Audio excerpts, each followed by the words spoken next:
Last week, the federal government of Nigeria announced an increment in value-added tax from 5% to 7.2% with the sole aim of generating more revenue to finance government projects.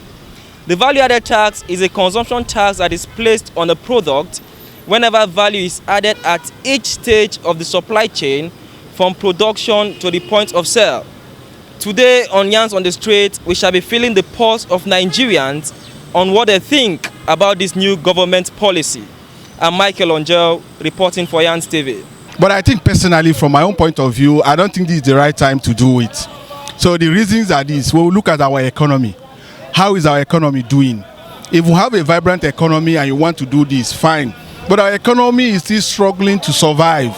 And upon that, you're now coming to tax the poor consumers on value-added tax. So there are two things that can go together. So for my own opinion, I don't think this is the right time to do that.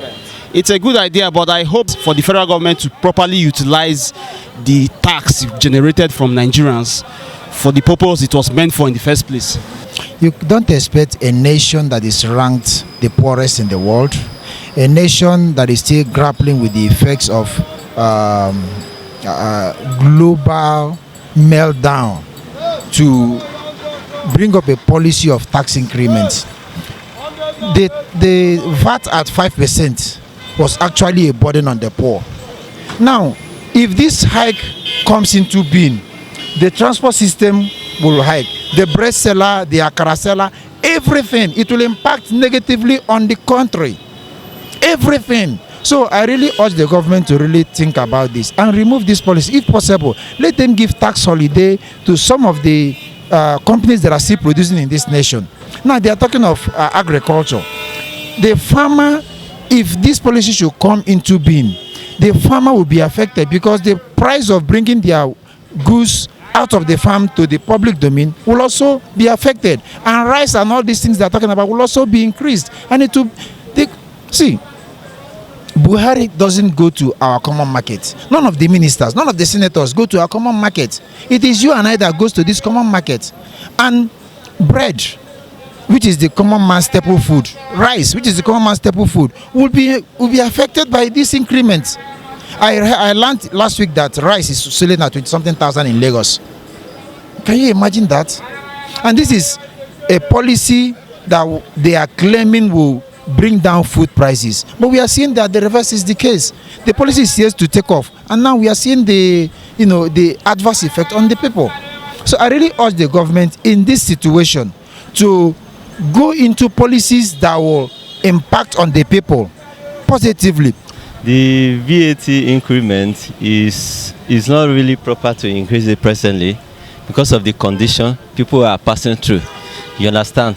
Maybe they should give it a time, or maybe they should suspend it for the meantime. A VAT increment is not timely. I think the first thing they should concentrate is to create more structure and assist people to make money. So there will be more revenue to them. You can't generate revenue at the expense of the ordinary masses. This will add another kind of increase the suffering. Already there is already tension in the land. I would have preferred if the government can look for other ways to at least block leakages rather than increasing the VAT. The prices of things have gone up, and you are adding, to the value-added tax. It looks as giving with one hand 30 naira, 30,000, and collecting 60,000 from the people. Government is not sensitive at all. I think if to demonstrate care for the citizen, it should be reviewed. It's going to help the economic development. At the same time, the masses are going to really suffer for it a bit. Increasing value-added tax has its advantages and disadvantages. Aside from revenue generation as proposed, an increase in value-added tax may reduce disposable income, consumption, and lead to inflation. It remains to be seen if the National Assembly will amend the Value-Added Tax Act to pave the way for an increase in VAT from 5 to 7.2%. Time will actually tell. I'm Michael Angel, reporting for Yans TV.